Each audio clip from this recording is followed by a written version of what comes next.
그런데 일반적으로 디스크 질환이 있다 그래서 이 불편하진 않아요.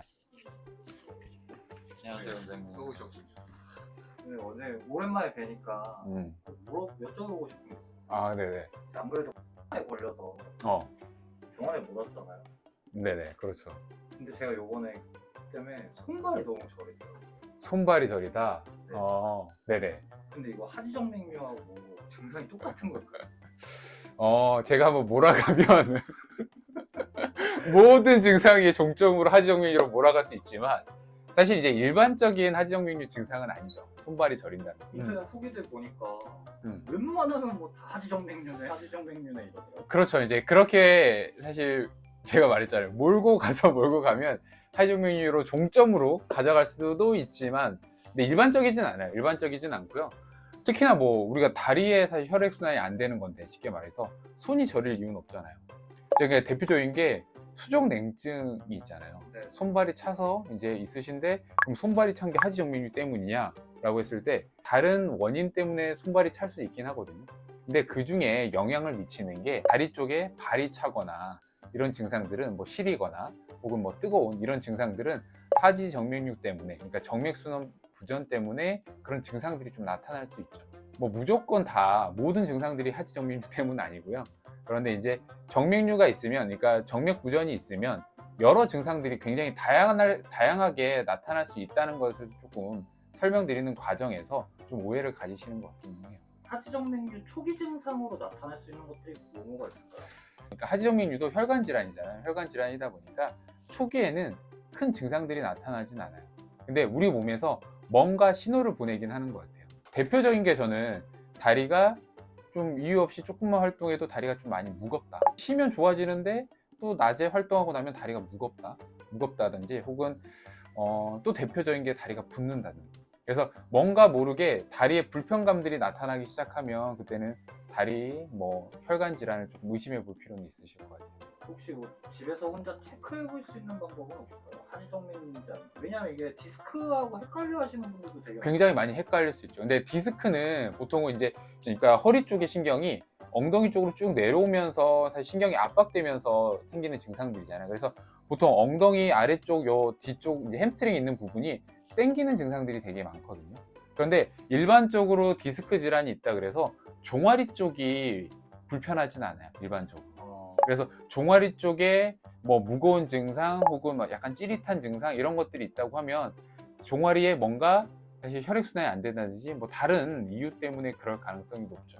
디스크가 있어서 허리 디스크가 있어서 신경이 압박돼도 당연히 종아리에 증상이 있을 수 있는데 일반적이진 않다는 거죠. 보통 이제 종아리에 뭔가 증상이 있을 때는 이제 다른 질환을 조금 생각해 볼 이제 여지가 있다라는 부분이고요. 그러면 원장님 종아리 쪽으로 저릿한 감이 있어서 하지정맥류 수술을 받으면 그 저릿한 감이 없어지나요? 보통은 증상들이 하지정맥류 때문에 생기는 증상이라고 하면요, 일반적으로는 증상이 좀 좋아지긴 해요. 근데 증상이 시술 받고 나서 바로 좋아지는 건 아니고요. 보통 한 3개월에서 한 6개월 정도는 이게 우리 몸 안에서 혈관들이 리모델링 되는데, 그러니까 적응하는 데 시간이 좀 걸려요. 그래서 한 6개월 정도는 경과를 좀 봐야 될 필요는 있죠. 혈관이 다시 생겨나요? 필요한 부분은 그러니까 신세계혈관들이 생겨나기도 하고요. 아니면 제대로 혈액이 못 올라갔던 길이 막혔을 거 아니에요. 그러면 다른 길로 혈액이 우회해서 지나가기 때문에 그러는 과정에서 약간 이제 리모델링 되는데 시간이 좀 필요한 거죠. 그러니까 개인차가 좀 있어요. 어떤 분들은 한 달 정도 지냈는데 다리가 좀 많이 가벼워졌다라고 말씀하셨다가, 근데 가벼워졌다가 다시 증상이 생겼거나 혹은 다시 붓거나 혹은 부었다가 빠졌다가 이게 반복된다고 표현하시는 분들도 계시거든요.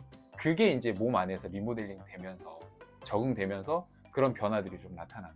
저희가 이제 실핏줄들 많이 얘기하잖아요. 그래서 다리에 이유 모르게 실핏줄들이 나오는 경우들이 있어요. 거미줄처럼 실핏줄이 나오고, 특히나 이 복숭아뼈 근처나 발 안쪽에 아래쪽 있잖아요. 쪽 아래쪽에 이 실핏줄들이 많이 도드라지기 시작했다라는 것은, 이것은 사실 정맥의 압력이 높아지고 있다는 신호이긴 하거든요. 그래서 그런 것들이 있다고 하면 초기에 사실 검사를 해보시는 게 좋죠. 핏줄이 도드라지면 안쪽 게 다 상해 있을 가능성이 그렇죠. 많다라고 하죠. 그렇죠. 안쪽이 이제 압력이 점점점 진행돼서 압력이 높아져서 겉에 있는 모세혈관들이 확장돼서 보이는 거거든요. 그렇기 때문에 안에는 병이 좀 진행이 꽤 돼 있을 가능성이 높죠. 그럼 이미 핏줄 보이면 하나만 해결해야 될 게 아니라 안에 것까지 다 같이 치료를 해야 확인해서 치료를 해야 될 가능성이 높아요. 왜냐하면 안에 압력이 높아져 있는 상태에서 겉에만 사실 뭐 혈관 치료를 하거나 뭐 레이저 치료를 해서 없앤다고 해도 그거는 재발을 거의 대부분 하거든요. 그렇기 때문에 겉에만 사실 없애는 거는 의미가 없고요. 속에 고장난 부분들을 사실 치료를 하시긴 해야죠. 그러면 부장님 대본 다 썼어? 지금 다 썼어 지금. 대부분 없이 하시는 것도 나쁘지 않을 것 같아요. 지금 정 원장님 인터넷 사기당했대요. 왜요? 왜? 지금 그래서 우울하대 지금. 롯데 온으로 샀는데 하이마트로 연결해주더니 밥 먹고 날랐어. 벌써 인터넷 사기 3번째예요. 인터넷 사기당해. 뭐라 당한 사람이. 다시 들어올 거예요? 다시 돌려. 이건 뭐 쓸 수가 없고 쓸 수가 없는 거였어. 쓸 수도 없고